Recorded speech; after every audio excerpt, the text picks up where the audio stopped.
நாம் ஆன்மீக மனிதர்களுடைய தியானங்களை தொடர்வோம். முதலாவதாக அவர்கள் தேவனால் கிடைத்த சீர்திருத்தங்களையும் தண்டனைகளையும் எண்ணி கவனமாக பொறுப்பாக வாழ்ந்தார்கள். இரண்டாவதாக பூர்வ நாட்களை எண்ணினார்கள்.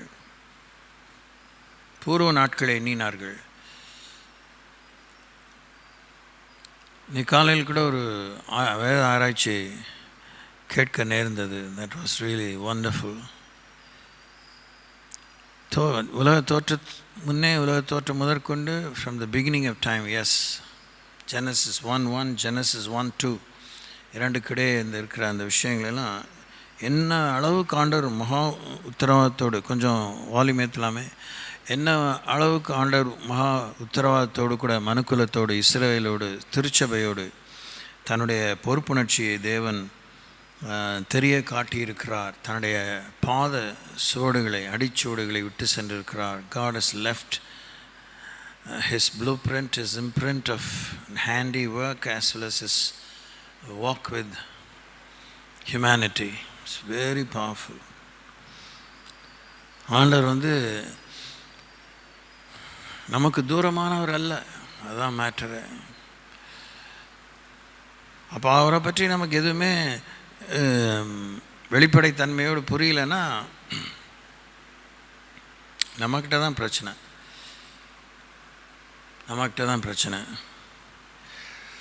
அது பிரச்சனையாக இருக்கக்கூடாது.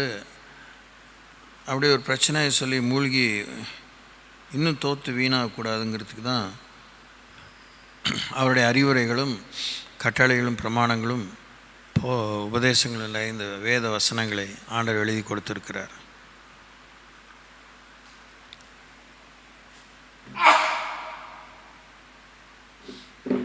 ஸோ பூர்வ நாட்களை நினைன்னு சொன்னதுக்கு தான் சொன்னேன்.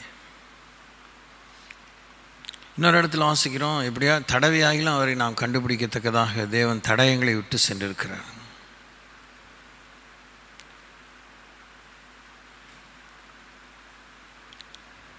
நம்முடைய நாட்களுக்கு ஒரு பூர்வீகம் இருக்குது என்பதை நாம் புரிஞ்சுக்கணும். இங்கே நம்ம கருத்து செறிவு மிக்க, எழுச்சி மிக்க வார்த்தைகளை கேட்குறோம், தத்துவங்களை கேட்குறோங்கிற மாதிரி நினச்சி போயிடக்கூடாது.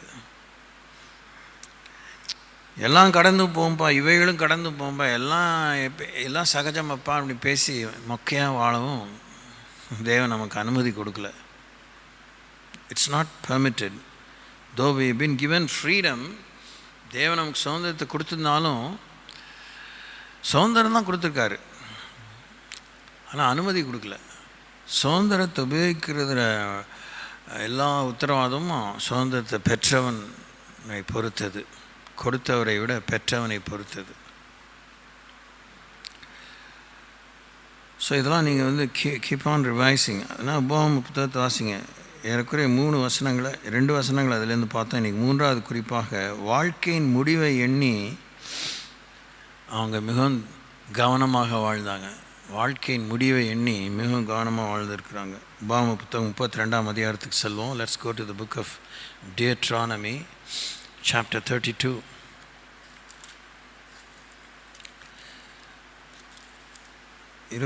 வசனத்தை வாசிக்கிறேன். அவர்கள் ஞானம் அடைந்து இதை உணர்ந்து தங்கள் முடிவை சிந்தித்து கொண்டால் நலமாயிருக்கும் என்றார். அதை புரிஞ்சுக்கிறதுக்கு அதே உபாகம புத்தகம் 32ஆம் அதிகாரம் 15ஆம் வசனத்திலிருந்து வாசிக்கிறேன். Let's read Deuteronomy chapter 32 verses 15 onwards. Jeshurun கொழுத்து போய் உதைத்தான். கொழுத்து ஸ்தூலித்து நினம் துண்ணின போது தன்னை உண்டாக்கின தேவனை விட்டு தன் ரட்சிப்பின் கண்மலையை அசட்டை பண்ணினான். அந்நிய தேவர்களால் அவருக்கு எரிச்சல் மூட்டினார்கள். அருவருப்பானவைகளினால் அவரை கோபப்படுத்தினார்கள்.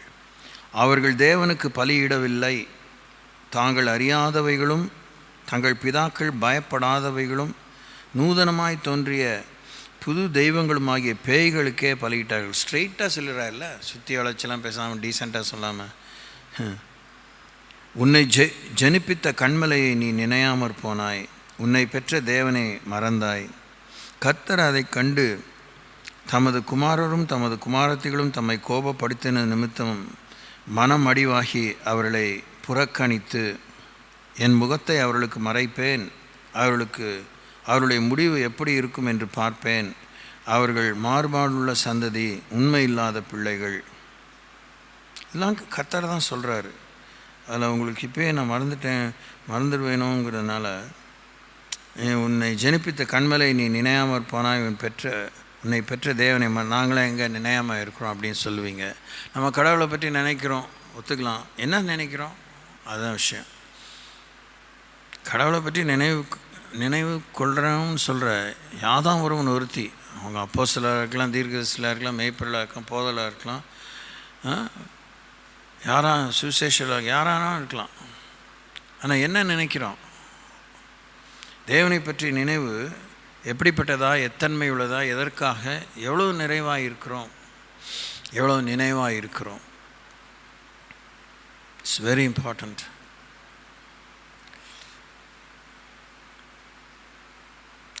நம்முடைய நினைவு ஒரு ரகசியம் என்னென்னா, ஒரு 100 எண்ணிக்கை வச்சுக்கோம். 100 சிந்தனைகள். 100 சிந்தனையில் ஒரு சிந்தனை எப்பயுமே இருந்துகிட்டே இருக்கும் பாருங்கள். ரெப்படிட்டிவாக இருக்கும், நிலைவரமாக இருக்கும், நிரந்தரமாக இருக்கும். அது ரொம்ப நம்ம நோட் பண்ணணும். 100 சிந்தனைக்குள்ளே வந்துட்டு போகிறதுமான சிந்தனைகள் இருக்கும், வேண்டாத சிந்தனைகள் இருக்கும், கலக்கமான சிந்தனைகள் இருக்கும், கவலையான சிந்தனைகள் இருக்கும், நம்பிக்கையில்லாத சிந்தனை இருக்கும், புத்தீனமான சிந்தனைகள் இருக்கும். இல் பி ஒரு கதமமான எல்லாமே கலந்து இருக்கிற சிந்தனைகள் இருக்கும்.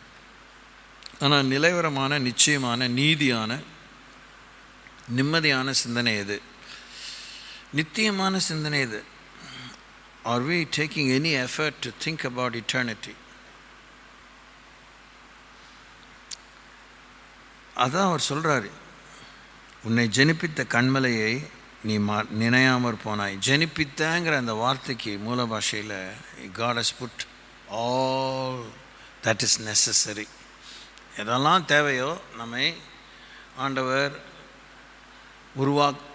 உருவாக்க படைப்பில் ஏற்பட்ட அந்த ஆதி மீறுதலால் உண்டான தீட்டு நீங்க, பாவம் நீங்க, மரணம் நீங்க, மறுபடியும் ஜெனிப்பிக்கிறார். born again experience is already thought of.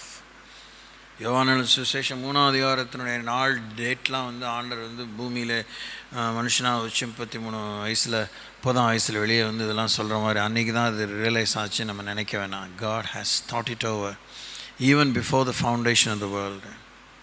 உன்னை ஜெனிப்பித்த கண்மலை நீ நினையாமற் போனாய், உன்னை பெற்ற தேவனை மறந்தாய். ஓகே, அப்படி சொல்கிறாரா?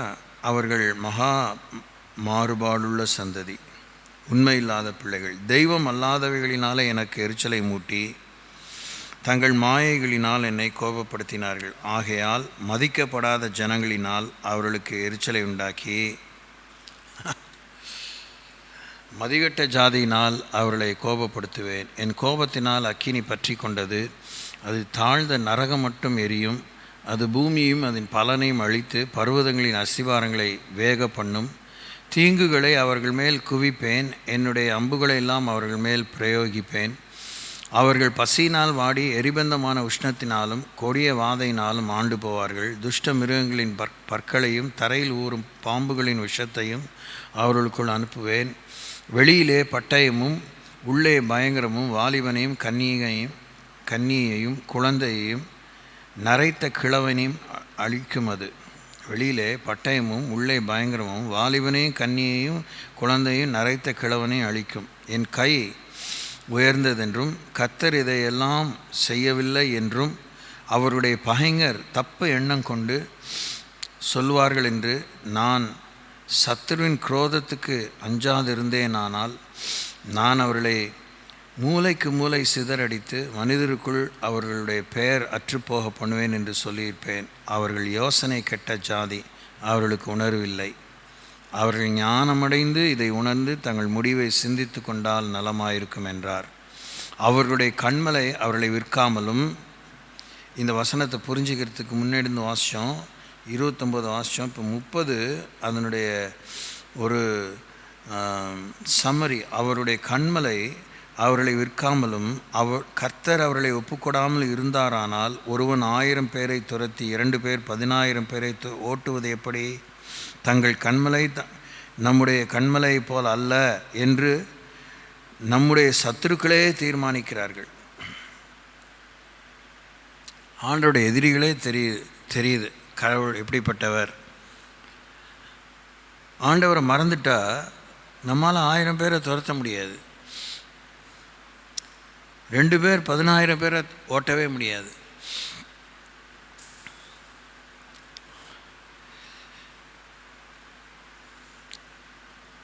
யோசிக்க தான் வேணும். ஏன் பேய் ஓட்ட முடியல? ஏன் பேய்கள் நம்மை பார்த்து நடுங்க மாட்டேங்குது? ஏன் அதை வரம் பெற்றவங்க தான் செய்வாங்கங்கிறது போல் நம்ம இன்னும் காத்திருக்கோம்? ஏன் அது பெரிய போராட்டமாக இருக்குது? அவனை விட்டு போ, அவ்வளோதான் சொல்கிறாரு. Just a word of command. 6000 பிசாசானாலும் போயிடுச்சே. புத்திசான வச்சு நிர்வாணத்தை உணர்ந்து உடுத்தி கொண்டானே.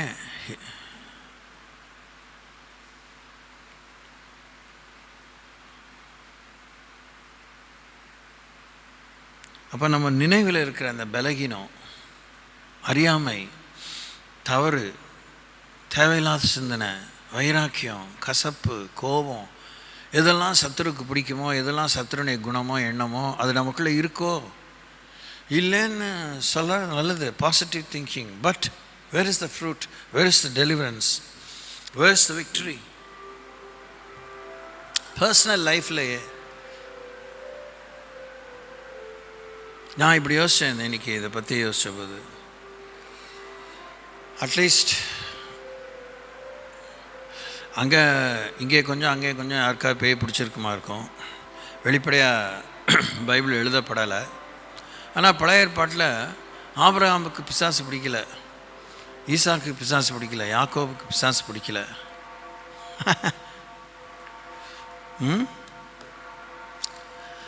வழக்கமாக அந்த இஸ்ரேல் சந்ததியை பற்றி வாசிக்கும்போது பேய் பிடிச்சி விரட்டின மாதிரி ஜாஸ்தி இல்லை. ஆனால் இல்லாமல் இல்லை. ஏன்னா ஜீசஸ் டைம்ஸ்லேயே வாசிக்கிறோம், யூதர்கள் பிசாசுகளை துரத்தி இருக்கிறாங்க. யூத மத குருக்கள் செஞ்சுருக்கிறாங்க. அவங்களுக்கு அந்த பேய் ஓட்டுறதுங்கிறது ஒன்றும் புதிய காரியம் கிடையாது. அதனால் பூமியில் பேயிலே இல்லை, பேயாட்டம் இல்லை, அதெல்லாம் கரகாட்டம் இல்லை, அதெல்லாம் இல்லைன்னா சொல்ல முடியாது. யோசனை கெட்ட ஜாதி அவர்களுக்கு உணர்வு இல்லைங்கிறாரு. இதை விட உங்களுக்கு என்ன சொல்லணுங்கிறீங்க? அவருடைய கண்மலை அவர்களை விற்காமலும் கர்த்தர் அவர்களை ஒப்புக்கொடாமலும் இருந்தாரானால். அப்போ நம்முடைய கண்மலையான கர்த்தர் நம்மளை விற்று போடலை. அப்பப்போ விட்டார் சிறையிருப்பில். ஆனால் அவருக்கு மனசு கேட்கல. எதிரிகளையும் நியாயம் விசாரிக்க வேண்டி இருந்து தன்னுடைய மக்களை அனுப்பி இவங்க நடந்துக்கிற அந்த துணிகரமான போக்கை கொண்டு அவர்களுக்கு நியாயம் செய்தார். தன்னுடைய ஜனங்களை விடுவிக்கவும் செய்தார்.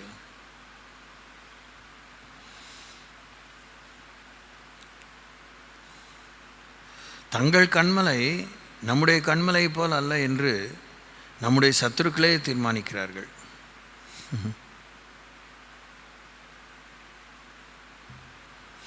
அவருடைய திராட்சை செடி சோதோமிலும் கொமோரா நிலங்களிலும் பயிரான திராட்சை செடியிலும் தாழ்ந்த ஜாதியாய் இருக்கிறது. அவைகளின் பழங்கள் பித்தும் அவைகள் குலைகள் கசப்புமாய் இருக்கிறது. அவருடைய திராட்சை ரசம் வலு சர்ப்பங்களின் விஷமும் விரியன் பாம்புகளின் கொடிய விஷமானது. இதெல்லாம் ஏங்க இப்படி கொப்பளிக்கிறீங்கன்னு யோசிக்க தோணலையா? நான் ரட்சிக்கப்பட்டு அந்த பிகினிங் ஆஃப் டைம் பைபிளை படிக்க ஆரம்பித்த போது, ரெகுலர் அப்படியே ஹோல் பைபிளை முடிக்கணும் படிக்கும்போது பக்கு நிறுத்திடுவேன். என்னடா இப்படிலாம் எழுதியிருக்கு இயேசுவே, இது என்ன இது? என்னால் ஏற்றுக்கவே முடியல. என்னால் அதை யோசிக்கவும் இல்லை. ஒன்று இஸ்ரேல் ஜனங்களை பற்றி இப்படிப்பட்ட ஒரு ஜனங்களா அப்படின்னு அந்த அளவு கூட இப்போ நான் சொல்கிற அளவுக்கு கூட அன்றைக்கி வேறும் இல்லை. I was really shocked, bit disturbed. இதெல்லாம் பைபிள் இருக்குது, இப்படிலாம் பைபிள் இருக்குது, இப்படிலாம் கர்த்தர் எழுதியிருக்கிறாரு. இதெல்லாம் ரோமன் கத்தோலிக்க சபையில் சுட்டி காண்பித்து போதித்ததாக சரியாக ஞாபகம் இல்லை. பைபிள் ரீடிங்ஸ் இருந்துகிட்டே இருக்கும் த்ரூ த இயர். வருஷம் டெய்லி மிசல் இருக்கும், அதில் பைபிள் ரீடிங்ஸ் இருக்கும். ஓல்ட் டெஸ்டமெண்ட்டில், நியூ டெஸ்டமெண்ட்லேருந்து, சங்கீதத்துலேருந்து, நீதிமொழியிலேருந்து இருக்கும். ஆனால் இந்த மாதிரி இதெல்லாம் வந்ததான்னு சரியாக எனக்கு ஞாபகம் இல்லை. இருந்திருக்கலாம் probably, I just don't know. But ஆனால் வெளிப்படை தன்மையோடு இந்த மாதிரி இதெல்லாம் எடுத்து சொல்கிற மாதிரி எனக்கு ஒன்றும் சரியாக தெரியல. அது இருக்கட்டுமே. கர்த்தர் இப்படி சொல்கிறார், இது என்னிடத்தில் வைத்து வைக்கப்பட்டு என் பொக்கிஷங்களில் இது முத்திரை போடப்பட்டிருக்கிறதில்லையோ, பழி வாங்குவதும் பதிலளிப்பதும் எனக்கு உரியது. ஏற்ற காலத்தில் அவருடைய கால் தள்ளாடும், அவருடைய ஆபத்து நாள் சமயமாக அவர்களுக்கு நேரிடும் காரியங்கள் தீவிரித்து வரும். சிம்பிளாக அவரை நினைக்கும் நினைவுகள் வாழ்வின் முடிவை நினைக்காம அந்த நேரத்துக்கான சந்தோஷம், அந்த நேரத்துக்கான நிறைவு, அந்த நேரத்துக்கான பலன், அதை மாத்திரம் மனசில் வச்சு இம்மைக்கா மாத்திரம். இப்போ வயிறு நிறைஞ்சா போதும், இப்போ பிரச்சனை போதும், அப்போ தீர்ந்தா போதும், இப்போ காசு கிடைச்சா போதும், இப்போ எனக்கு ஆதரவு, இப்போ எனக்கு மரியாதை, இப்போ அப்புறம் சரி ஆமாம் என்கிட்ட குறையெல்லாம் இருக்கலாம் சரி பண்ணிக்கிறேன், ஆனால் இப்போ என்னுடைய பிரச்சனை தீரணும், என்னுடைய போராட்டம் நிற்கணும், என்னுடைய நோய் நீங்கணும், எனக்கு ஏற்படுற நெருக்கடியில் நான் விடுதலை பெறணும், எனக்கு ஏற்படுற நிந்தை வரக்கூடாது, எனக்காக கடவுள் யுத்தம் பண்ணணும், ஏன் விசாரிக்கணும். இன்னை வரைக்கும் அப்படி தான் நம்ம மனசு இருக்குது. சிம்பிளாக ஒரே ஒரு காணி யோசித்து பாருங்க. நம்ம நிறைய தடவை யோசித்துருக்கோம், யோசிக்க மாதிரி தான் செஞ்சுருக்கோம். அதுவுமே எப்படி நுனிப்பில் மேயரமாக தான் யோசிச்சிருப்போமோங்கிற ஒரு ஐயம் ஏற்பட தான் செய்யுது. இப்போ ஜீசஸே இங்கே வந்துட்டார். அந்த மத்தேயு சொன்னது போல் அவன் காணிக்கை இங்கே வச்சுட்டு போய் நீ யார்கிட்ட சண்டை போட்டியோ, யாரை மனசில் ஒரு மாதிரி அவங்ககிட்ட போய் ஒப்புரவாயிட்டு அவன் காணிக்கை செலுத்தின எத்தனை பேர் வீட்டுக்கே போயிடும். அவ்வளோதான். போனேன், அவர் என்ன பழசெல்லாம் நோண்டிகிட்டு இருக்கா, இதுக்கெல்லாம் முடியுமா? காணிக்கை வச்சுட்டு வந்துட்டேன், வேணுன்னா எடுத்துக்காங்க, இல்லைன்னா போங்கன்னு. நான் ரொம்ப ஜாஸ்தியாக சொல்லிட்டேன், நான் மன்னிக்கணும் தான். அதை விட மோசமாக தானே சொல்லியிருக்காரு.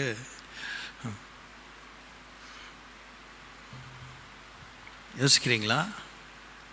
Are you thinking stand? நம்ம நிலைமை எப்படி இருக்குது பாருங்கள். ஆனால் நமக்கு கண்ணு முழிக்க முடியல. We think too high of ourselves. சுயநீதி நம்மளை அப்படி திங்கிது. மனம் திரும்புதலே பில்குல் இல்லை, ஜீரோ. மனம் திரும்பிட்ட கனி இல்லை.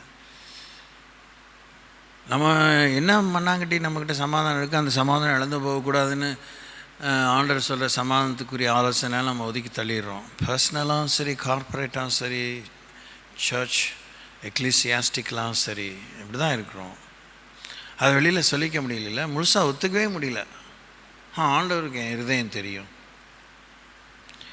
அதனால் நம்ம மர்ம ஆசாமிகளாக சுற்றிட்டுருக்கோம். நம்ம வாழ்க்கையெல்லாம் மர்மத்தாலே மூடியிருக்கு. we are mysterious people. எல்லாம் கடவுளுக்கு தெரியும் அப்படிங்கிறதுனால ஒருத்தருக்கு ஒருத்தர் வெளிப்படை தன்மையோடு இருக்க முடியல.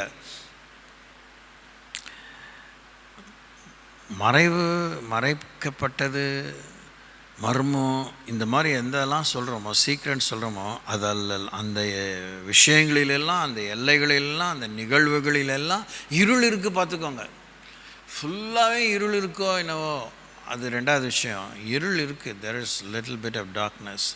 அதுவே sometimes it will be very damaging also. darkness of mind வந்துடும். இப்போது எதுக்காக இதெல்லாம் இவ்வளோ நம்ம டீட்டெயிலாக யோசிக்கிறோன்னா, நம்ம இன்னும் பலத்தை கூட்டிக்க முடியல. பக்தி விருத்தி அடைவதுக்கு பக்தியில் ஸ்ட்ராங்காக இல்லை, விசுவாசத்தில் ஸ்ட்ராங்காக இல்லை, பரிசுத்தத்தில் முழுமையாக இல்லை, இல்லை நிலைவரமாக இல்லை, இல்லை துதியில் நிலைவரமாக, நன்றியில் நிலைவரமாக இல்லை, நம்பிக்கையில் நிலைவரமாக இல்லை, விசுவாசம் தேவையான அளவு இல்லை, ஒத்துழைப்பே இல்லை, கீழ்ப்படுதலே இல்லை, விதைப்பே இல்லை. விதைக்காமல் அறுக்கணும். நீ விதைக்காத இடத்துல சேர்க்கிறவன் விதைக்காத இடத்துல அறுக்கிறவரும் தெளிக்காத இடத்துல சேர்க்கிறவரும் என்று அறிந்து உமக்கு பயந்து நான் கொண்டு போய் நீ கொடுத்த தாளந்த மண்ணில் பாய்ச்சிட்டேன்னு சொன்னான் புத்திசாலித்தனமாக நினச்சிட்டு.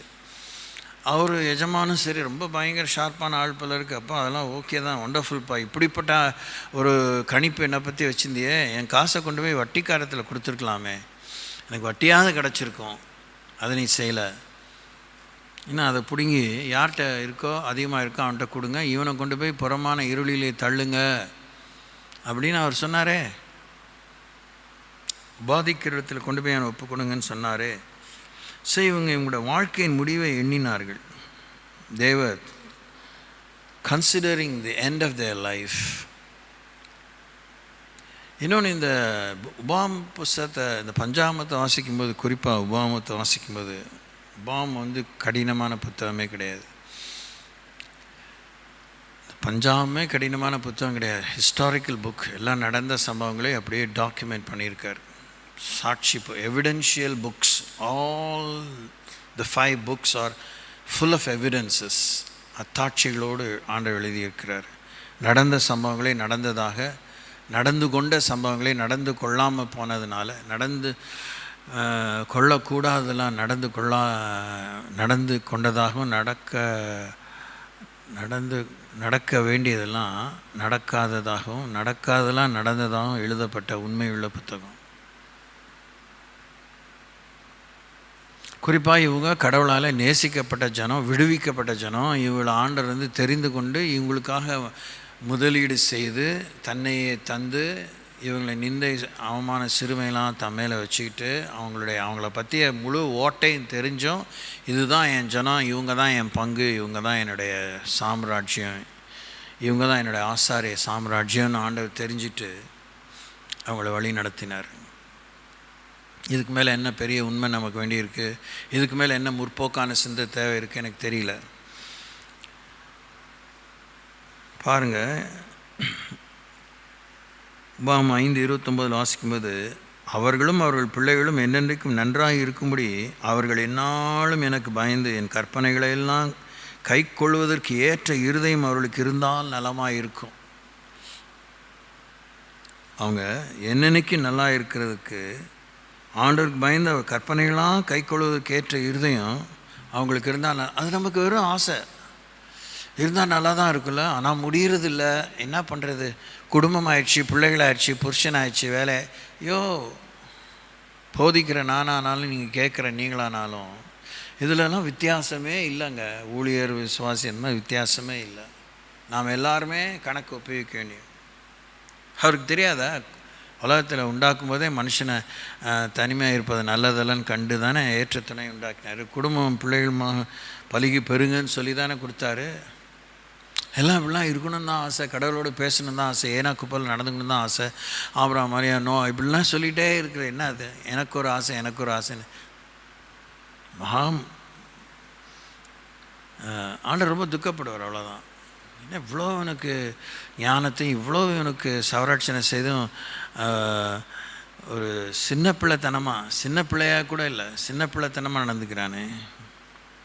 இவன் ஆசையில் புத்தி இல்லையே, இவன் ஆசையில் ஒரு இலக்கு இல்லையே, இவன் ஆசையில் ஒரு வெளிச்சம் இல்லையே, விவரம் இல்லையே, விதி நியதி நியமம் இல்லையே. there is no principle in his desire. வெக்கப்படுவார், துக்கப்படுவார். சங்கீதம் 81:13 வாசிக்கும்போது, என் ஜனம் எனக்கு செவி கொடுத்து இஸ்ரவேல் என் வழிகளில் நடந்தால் நலமாக இருக்கும். இப்போயும் நம்ம கேட்டு பழகிறோம். நீங்கள் கேட்டு பழகல, நீங்கள் கெட்டி போதிச்சுட்டு இருக்கிறதில்ல. நாங்கள் கெட்டியாக என்னன்னு எனக்கு சரியாக தெரில. 107 சங்கீதம் 15 வாசிக்கும்போது, கர்த்தர் வெண்கல கதவுகளை உடைத்து இருப்பு தாழ்பார்களை முறித்தார் என்று வாசிக்கிறோம். அவர் செய்கிறத செஞ்சிட்டே தாங்க இருக்கிறாரு. அவர் செய்கிறத செய்யத்தான் போகிறாரு. அதுதான் ஒரு மதீனத்தின் மூர்க்கமான உச்சம், முட்டாள்தனமான ஒரு உச்சம், முட்டாள்தனத்தின் உச்சம். கர்த்தர் எல்லாத்தையும் செஞ்சிருவார். அவர் செய்ய நினைத்தது ஒன்றும் தடைப்படாது. அவர் சகலத்தையும் செய்ய வல்லவர். அவர் செய்ய அப்படி அப்படியே வரிக்கு வரி அப்படி தான் செய்ய போகிறாரு. அதில் நீ நான் இருப்போமா? அது நமக்கு லாபமாக இருக்குமா? அது நமக்கு நித்திய விளைவை, ஆக்கப்பூர்வமாக நித்திய விளைவை தருமா? நித்திய அழிவை நமக்கு தருமா? அது நமக்கு நியாய தீர்ப்பாக முடியுமா? இல்லை ஆக்கினை தீர்ப்பாக முடியுமா? இல்லை வெகுமானத்துக்கு ஏதுவான அங்கீகாரமாக முடியுமா? அதுதானே மேட்டரு. அதுதானே மேட்டரு. யாருமே செய்யாட்டினா ஆண்டரால் செய்யாமல் அது அவ்வளோதான் போல இருக்குது அப்படின்னா அவர் முடிக்க போகிறதில்ல. அப்படின்லாம் பைபிளில் இல்லை. ஏன்னா அவர் அப்படின்னா அவர் தோற்று போனார். அவர் இன்கெப்பாசிட்டேட்டட் ஆகிட்டார். அவரால் செய்ய முடியாது, ஆகாதது ஒன்றும் இல்லைன்னு பாடவே கூடாது.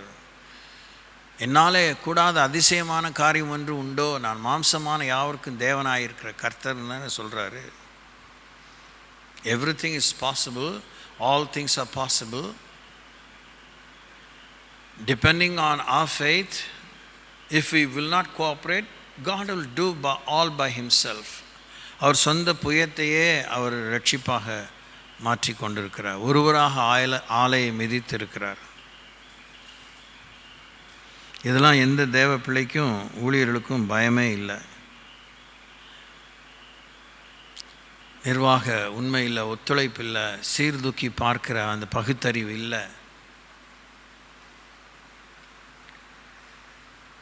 அதுக்கு தான் பைபிள் ஓப்பன் புக்காக எழுதியிருக்காரு. அவன் என் திறமையில் முடியும், என்னால் முடியும், என் ஞானத்தில் முடியும், என்னுடைய செல்வாக்கில் முடியும், என்னுடைய கை திறமையில் முடியும், எனக்கு இருக்கிற சமுதாய செல்வாக்கில் முடியும் அப்படியெல்லாம் நினச்சி முயற்சி பண்ணாங்களாம். இல்லைப்பா, இந்தந்த விஷயங்களை என்னை சார்ந்து தான் செய்ய முடியும், என்னுடைய உதவியால் தான் செய்ய முடியும். சாதாரண பொது அறிவில் உனக்குன்னு நான் ஏற்கனவே தேவதானமாக இயல்பாகவே கொடுத்த அந்த அருட்கொடைகளால் தான் நீ உன்னுடைய காரியங்களை மேம்படுத்தி கொள்ளலாம், முன்னேறலாம். ஆனால் என்னுடைய திருவுளத்தை நிறைவேற்றும் விஷயத்தில் என்னை சாராமல், என் வசனங்களை சாராமல், ஆலோசனை சாராமல், திட்டங்களை சாராமல், என் கையின் கிரியின் மேல் நம்பிக்கையாக இராமல் நீ தாந்தோண்டியாக நடந்து கொள்ள முடியாது. அப்போ என்ன அதில் புரிஞ்சிக்க வேண்டியிருக்கு? இந்த ஹோல் மேட்டரில் வாழ்வின் முடிவை புரிந்து கொள்ளணும்னா தேவ சித்தத்தை புரிந்து கொள்ளணும். இதெல்லாம் நம்ம நிறைய பிரசங்கத்தில் கேட்டிருக்கோம் பலர் மூலமாக. ஆகார் வாழ்க்கையின் நடுவில் ஆபிரகாமில் வந்தாலும் அது அவருக்கு வெற்றியாக முடியலையே, ஒரு பெரிய விடுதலையாக முடியலையே. ஆகாருக்கு சிக்கல், ஆபிரகாமுக்கு சிக்கல், சாராளுக்கு சிக்கல், பிறந்த இஸ்மவேலுக்கு சிக்கல். அவங்கள இன்னும் ஆண்டவர் கொன்று குவிக்காட்டினாலும் அவங்களையும் ஆசீர்வதித்தாலும் கடவுளை சித்தம் அதுவாக இல்லையே. மாம்சத்துக்கு விரோதமாக ஆவிக்கு விரோதமாக மாம்சமும் இச்சிக்கும்படியாக ஓயாமல் இந்த யுத்தம் தொடரும்படியான ஒரு யுத்தத்தை தானே உண்டாக்கிக்கிட்டாங்க. They created a battle, they invited a battle, they seeded a war. யுத்தத்தையே வதைச்சிட்டாங்கல்ல. தேவன் அதில் காவலாக இருந்துகிட்டே இருக்கிறாரு. தேவன் அந்த சூழலில் நம்மோடு பயணித்து கொண்டிருக்கிறார், பயணிப்பார். உலகம் முடிவு வரைக்கும், புதிய வானம் புதிய பூமி புதிய எருசலேம் ஏற்படுற வரைக்கும்னாலும் கூட ஏற்பட்டது தானே.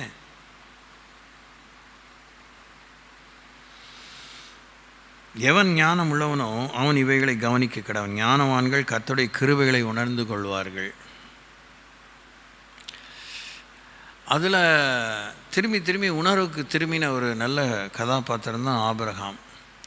ஈசாக்கு பற்றி ரொம்ப டீட்டெயிலாக சொல்லலாம், ஆனால் பயபக்தியுடையவராக இருந்திருக்கிறார், கர்த்தருக்கு பயந்தவர். யாக்கோபு ஒன்றும் மோசமானவரெலாம் இல்லை. அந்த விஷயத்தில் கர்த்தரை பற்றி கொள்வதிலே, கர்த்தரத்தில் திரும்பி சார்ந்தவரை பின்பற்றுதலே யாக்கோபு ஒன்றும் சளைக்கலை. அவருக்கு பொறுக்க முடியல, பொறுமை இல்லை, கொஞ்சம் ஏமாத்தினார். இருந்தாலும் ஏமாத்தினார்னா கூட அவருடைய டிசையர் ரெட்டிப்பான அந்த ஆசீர்வாதத்தின் மேலே இருந்துச்சு. கடவுளுடைய சேஷ்டபுத்திர பாகத்தினுடைய ஆசீர்வாதத்தின் மேலே இருந்துச்சு. அது ஒரு ஆசீர்வாதமாக அதை வச்சு என்ன செய்கிறது? அது என் பசி ஆற்றமான அது துச்சமாக எண்ணின எண்ணம் தான் ஏசாவுக்குள்ளே இருந்துச்சு.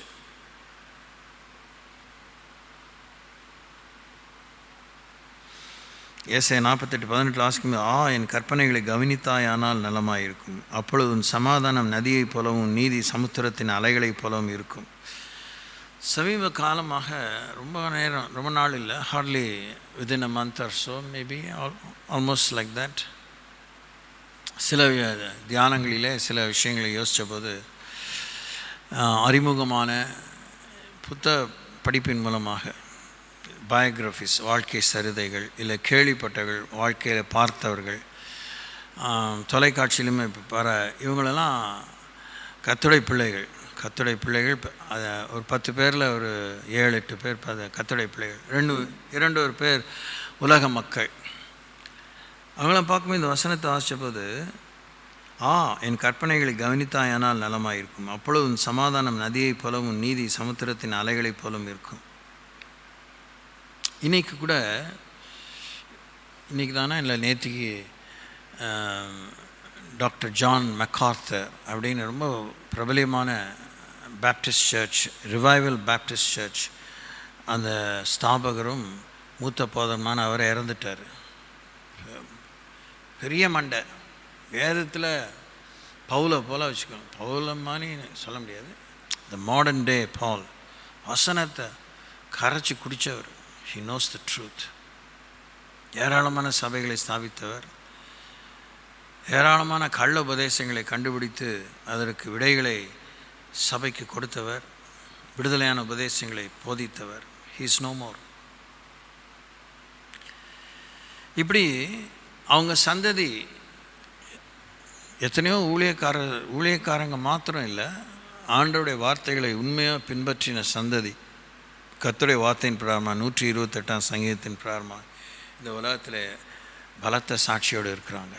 இதை நான் சொல்லும்போது சந்தர்ப்ப சூழ்நிலையிலே ஆர்பிஎம் விசேஷமாக கவனிக்கணும். ஏன்னா நான் அதை கவனிக்கிறேன், அதனால் நீங்கள் கவனிக்கிறதும் கவனிக்காதும் உங்கள் சௌரியம். சொன்னதை விட்டுட்டு சொறையை பிடிச்சிக்கூடாது. அதாவது ஒவ்வொருத்தருடைய வாழ்க்கையின் முடிவை அவங்க தான் அழிஞ்சு வச்சுருக்கணும், அவங்கவுங்களுக்கு தான் தெளிவு இருக்கணும்.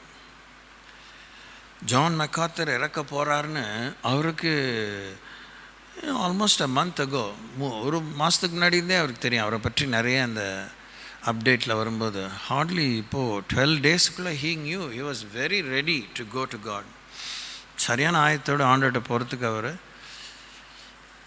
ஆயத்தம் வந்தார். அதை பற்றி சபையாரே சொல்லியிருக்கிறாங்க, நம்ம பாஸ்டர் நம்ம விட்டு போகிறாரு, கஷ்டம்தான், துக்கம்தான், நாம் தொடர்ந்து அந்த தீவெட்டியை உத்தமமானவர்களாக பிடித்து அவருடைய சித்தத்தை முழு சபையாராக உலகளாவிய ரீதியில் கலிஃபோர்னியா, அங்கே தான் அவருடைய சபை, நம்ம அதை செய்வோம் அப்படின்னு அந்த சபையின் மூப்பர் ரொம்ப பிரமாதமாக, ஐயோ நான் காரியத்தை கேட்டதே இல்லை, அவ்வளோ நம்பிக்கை, அவ்வளோ தெளிவு. அதுவும் இல்லாமல் அந்த ஜெபம் பண்ணார் பாருங்க, மக்களுக்குள்ளே அவ்வளோ ஒரு பெரிய சமாதானத்தையும் வெளிச்சத்தையும் கொடுக்கக்கூடிய ஒரு ஜெபத்தை பண்ணார். அது பரிசுத்தனால தான் செஞ்சுருக்க முடியும். அந்த கதையெல்லாம் கேட்க நமக்கு ஆசை தான். ஆனால் கர்த்தருடைய வார்த்தை நமக்குள்ளே இருந்தால் நம்ம வழிகள் சமாதானத்தால் நிறைந்தது போல, நம்முடைய சமாதான நதியை போலவும் நம் நீதி சமுத்திரத்தின் அலைகளை போல இருக்கும். நம்ம ரொம்ப சமாதானத்தான் நிறைஞ்சு வாழ்கிறோமா?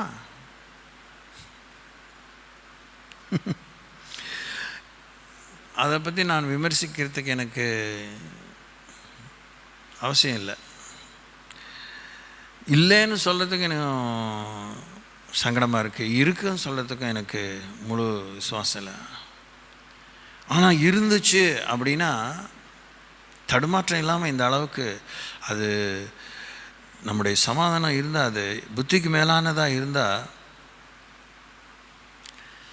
நாம் இந்த சமுதாயத்தை பாதிப்போம். அது சிறிய சமுதாயமோ பெரிய சமுதாயமோ, அது உலகளாவிய சமுதாயமோ, அந்த உங்கள் தெருவில் இருக்கிறவங்களோ, இல்லை ப்ராபப்ளி உங்களோடு பிறந்தவர்களையோ, நீங்கள் பெற்ற பிள்ளைகளையோ, இது நீங்கள் யோசிக்க தான் வேணும். நீங்கள் தான் ஒரு முடிவுக்கு வரணும். நான் உங்கள் வாழ்க்கையினுடைய இருதயத்தில் போய் நீங்கள் இப்படி தான் செய்கிறீங்கன்னு அந்த அளவுக்குலாம் என்னால் சொல்ல முடியாது. What ever I understand from the Bible I show. உங்கள் சமாதானம் பெரிதாக இருக்கிறதா? மேக்கப் பண்ணுறதில்ல, அதெல்லாம் பொறுத்துக்கிறேன், சகிச்சுக்கிறேன்.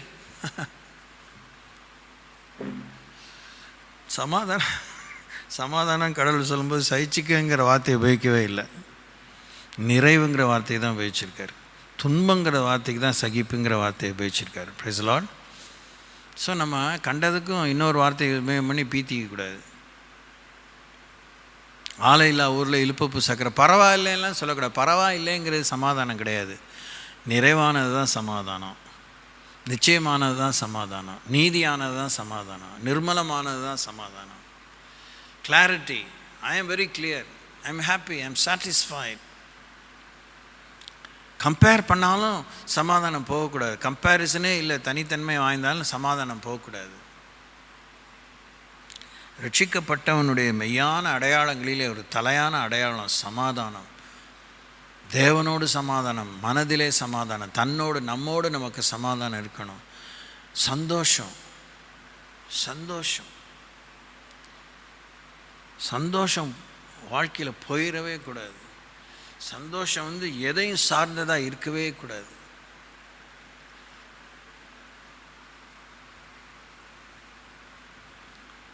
அது ஒரு லெஜெண்டரி கோரஸ் தான். ஆனால் அதுக்கு அந்த அளவுக்கு வாழ்க்கையே விலையாக கொடுத்தாரு அந்த ட்ரைபல் மேன். நாகாலாண்ட்லேயோ இல்லை அசாம்லேயோ மெகாலயாவிலேயோ. இயேசுவின் பின்னே நான் போக துணிந்தேன், பின்னோக்கே நான், பின்னோக்கே நான்.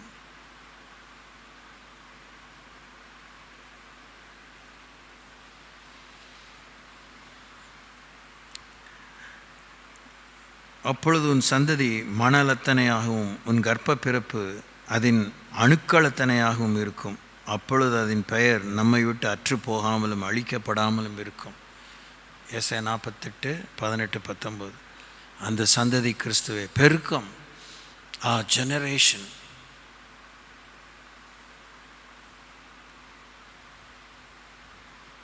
அது கர்த்தருடைய வார்த்தை, அது கர்த்தருடைய வாக்கு, கர்த்தருடைய வார்த்தை. அது மாதிரி சபை சரித்திரத்தில் வெளிப்படைத்தன்மையோடும் உட்கருத்து இல்லாமல் நிதர்சனமான திறந்த புத்தகமாக வாழ்ந்த ஏராளமான பரிசுத்தவான்கள் இருக்கிறாங்க. அவங்க சந்ததிகளும் கூட தொடர்ந்து அந்த பாஸ்டரோட அந்த மூத்தவரோட அப்படி போயிடுச்சுங்க. அந்த மகிமையே போயிடுச்சு. இஸ்ரேலை விட்டு மகிமை கடந்து போனது.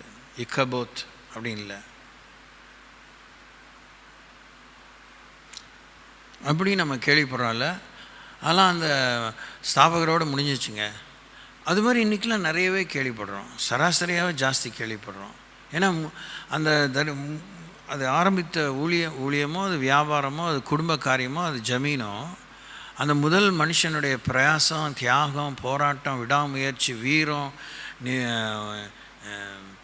நிச்சயம், தைரியம், சகிப்புத்தன்மை, இதெல்லாம் அவங்க சந்ததியில் இல்லை. அவர் அப்படி சேர்த்து வச்சுருப்பாங்க. அதெல்லாம் அழிக்கவே அடுத்த அவங்க பெற்ற சந்ததி இருக்கும். அதில் இவங்களுடைய தவறும் கொஞ்சம் இருக்கலாம். ஏன்னா எவ்வளோதான் அவங்க சொல்லாமே போனவங்களும் இருக்கிறாங்க, சொல்லியும் கீழ்ப்படியாமல் ஒத்துழையாமல் இந்த சந்ததி இருக்காங்க. சொன்னதை கேட்டு அந்த பேரை காப்பாற்றுறதுக்காக வாழ்ந்து கொண்டிருக்கிற வாழ்ந்த சந்ததிகள் இருக்கிறாங்க.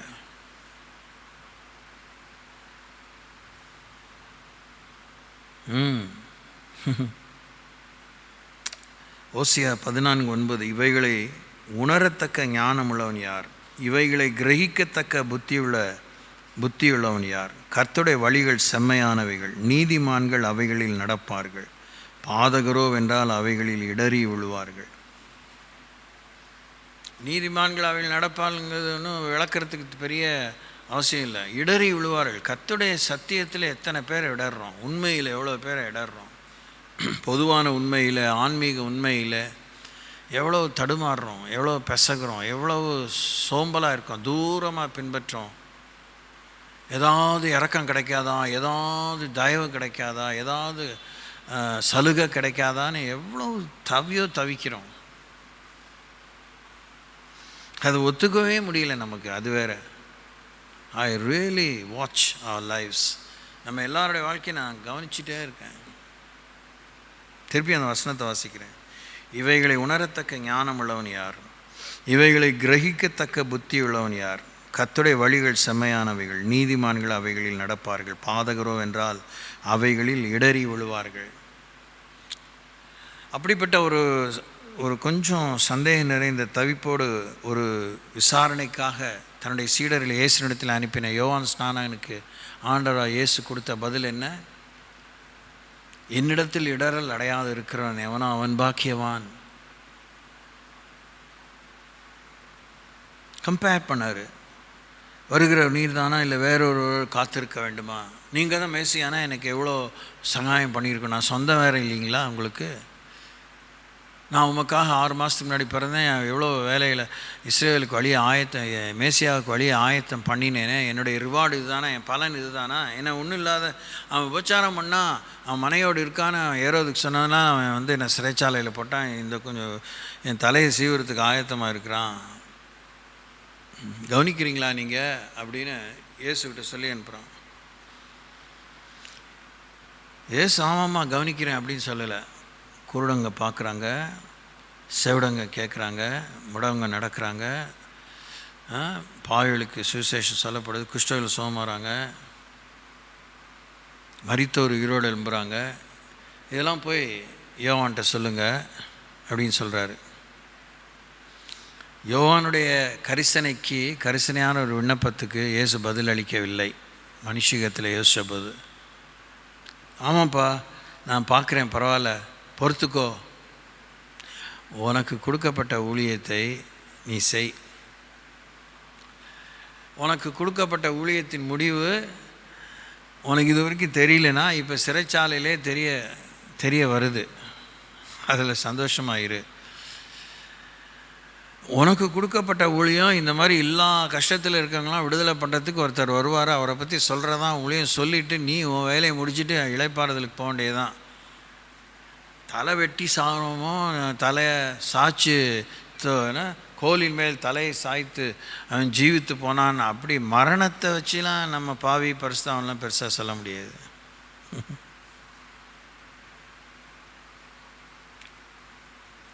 சோத்திரம். சத்தமே இல்லை. ரொம்ப கவனிக்கிறீங்களா? தூங்குறீங்களா? என்னடா மாட்டிக்கிட்டோமே.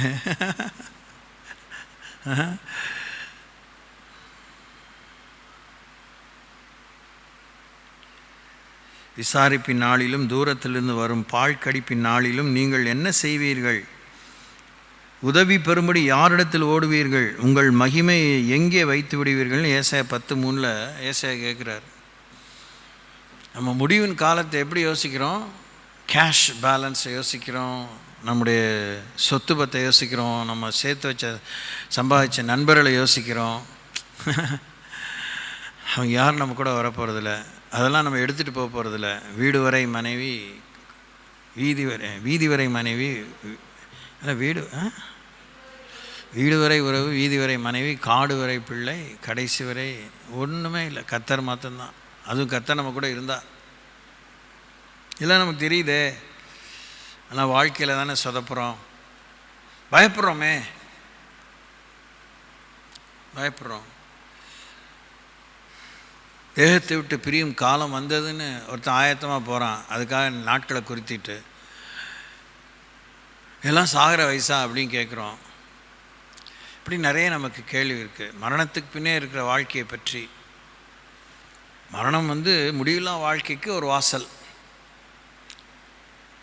அது மாத்திரம்தான் வாசல் இல்லை, மறுரூபமும் ஒரு வாசல் தான். அது நம்ம கையில் இல்லை, அது கர்த்தர் வரும்போது நடக்கக்கூடிய காரியம். ஸோ அதை நம்ம ப்ரெடிக்டே பண்ண முடியாது. மரணத்தையுமே கூட நம்ம முன்குறிக்க முடியாது. ஆனால் மரணம் உண்டுங்கிற ஆயத்தை நமக்கு வேணும்.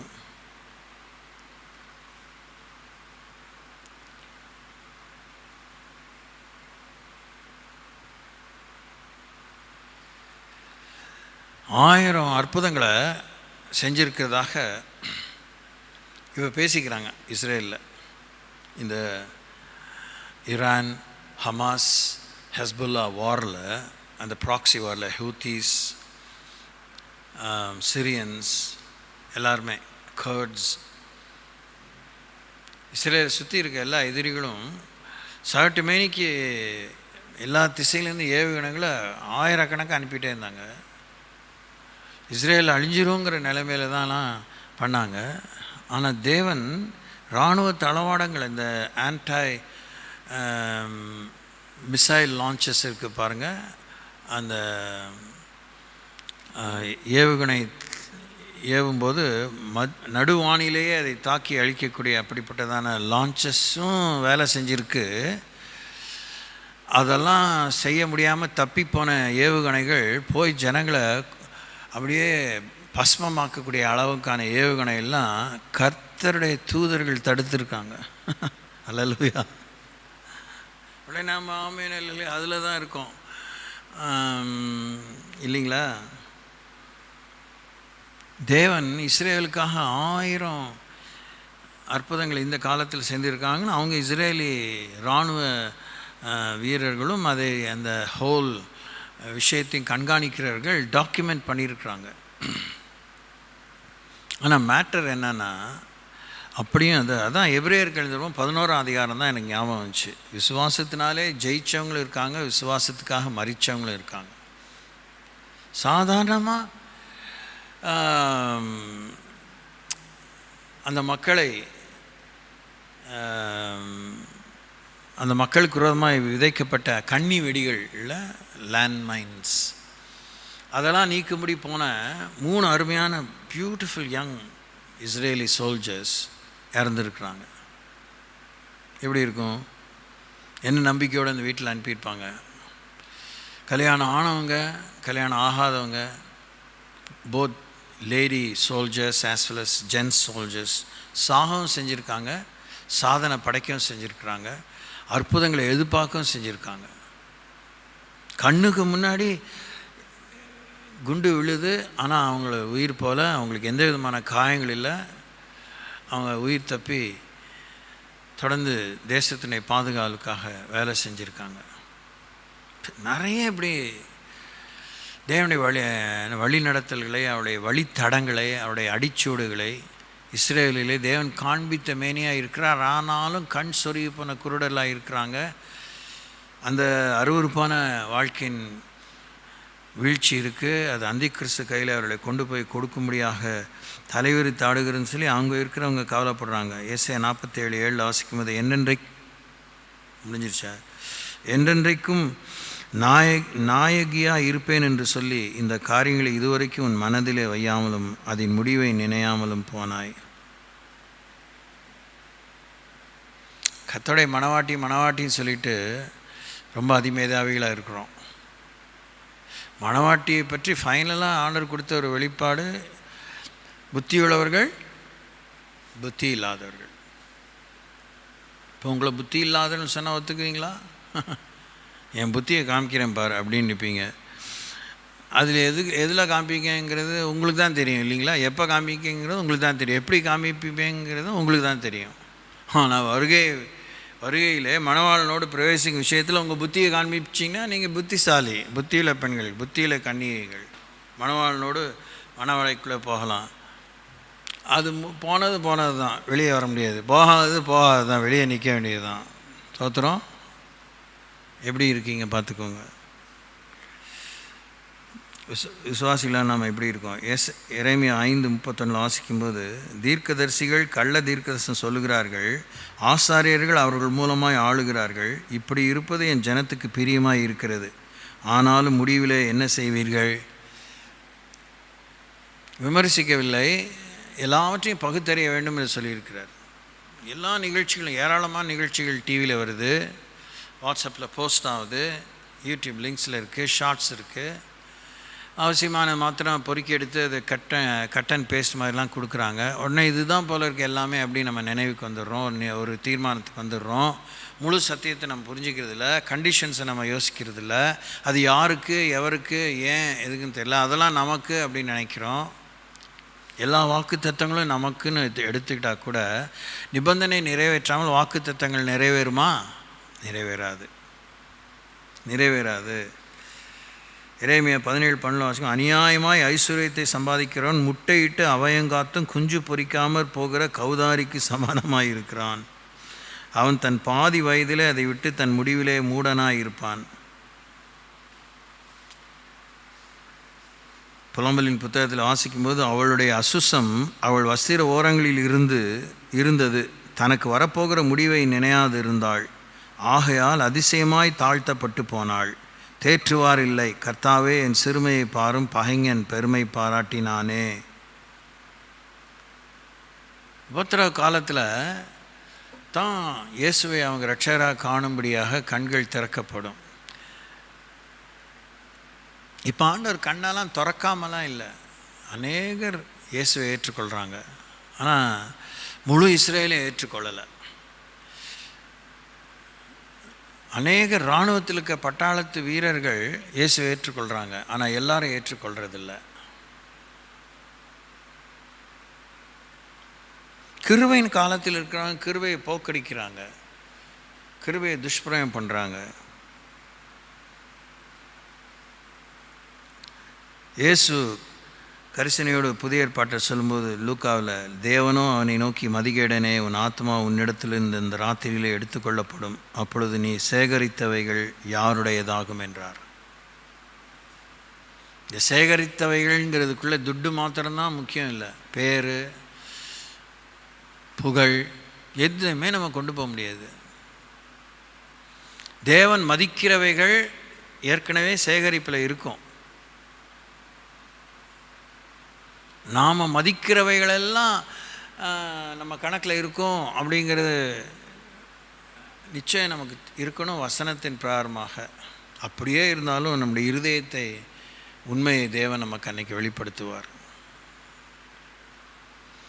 அதனால் நம்ம அவநம்பிக்கை கொள்ளணும்னு அவசியம் இல்லை. நமக்கு தெரியும், நிதானமாய் நடந்து கொள்ள தான் தேவன் சொல்கிறார்.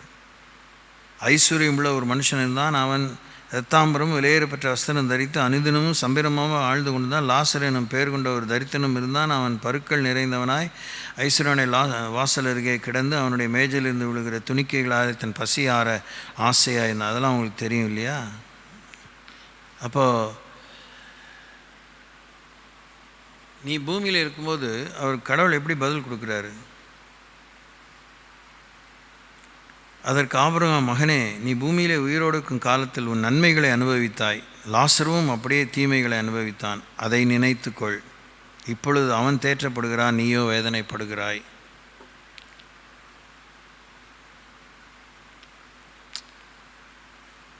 யோசிப்போம், கண்களை மூடி யோசிப்போம். நம் வாழ்க்கையின் முடிவை அவள் எண்ணி கர்த்தருடைய வார்த்தையின் மேலே, அழைப்பின் மேலே, அவருடைய வெளிப்பாடுகள் மேலே, அசரீரி வாக்கோ இல்லை தரிசனமோ இல்லை தேவதூதரோ விசிட் பண்ணதோ இல்லை 613 பிரமாணங்களை எழுதி கொடுத்த அந்த பிரமாணங்களோ குடும்பங்களாக, அங்கங்களாக, ஒரு இனமாக, ஒரு தேசமாக, கோத்திரங்களாக சிறையிருப்புக்கு போன காலத்திலும் சிறையிருப்பில் மீண்டு வந்த காலத்திலும் சிறையிருப்பில் இருந்து இறைப்பணி செய்தவர்கள், சிறையிருப்பில் இல்லாமல் விடுதலை தேசத்தில் இறைப்பணி செய்தவர்கள், சிறையிருப்பை குறித்து இறைவாக்கு சொல்லி சிறையிருப்பிலிருந்து மீண்டு வருவீர்கள் என்று இறைவாக்கு சொல்லி இறைவாக்கு சொன்னது நிமித்தமே சிறைச்சாலையின் அனுபவத்தை, இடுக்கத்தின் அப்பத்தை, இடுக்கத்தின் தண்ணீரை குடித்து வாளால் அறுப்புண்டு போனவங்க, சிறைச்சேதம் பண்ணப்பட்டவங்க தங்கள் முடிவை எண்ணி தேவனுடைய கரத்திலே தந்து அவங்களுக்கு நியமிக்கப்பட்ட அந்த நிகழ்காலத்திலே கீழ்ப்படிந்தவர்களாக இருந்தார்கள்.